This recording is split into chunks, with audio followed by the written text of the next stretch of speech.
ঘড়িতে সময় হয়ে গেছে রাত 11টা 15। আমরা খাওয়া দাওয়া সেরে বাসনগুলোকে গুছিয়ে নিয়ে চললাম রান্নাঘরে।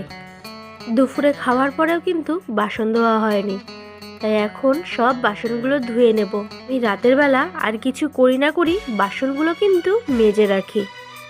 রাতের বাসন মেজে রাখাটা যেন পুরো দিনের ক্লান্তির পর একটা ছোট্ট শান্তির মুহূর্ত।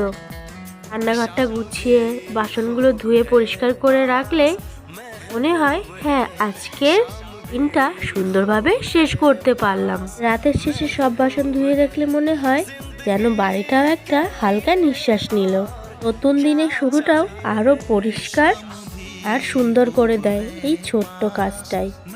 আসলে এখন শীতের সময় আর আমার প্রচণ্ড ঠান্ডার সমস্যা, তাই ঘুম থেকে উঠে আর জলের কাজ করি না, তাই রাতেই রান্নাঘরটা বেশ সুন্দর করে পরিষ্কার করে রাখি। আর রাতে কিছুটা কাজ করে রাখতে পারলে সকালেও কিন্তু খুব তাড়াহুড়ো করতে হয় না।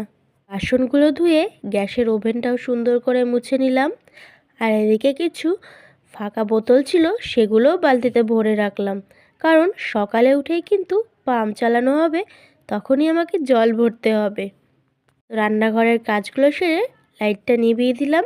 এদিকে ঘরে এসে দেখছি ঘড়িতে রাত 11টা 15। এবার ঘুমোতে যেতে হবে। টাটা বন্ধুরা।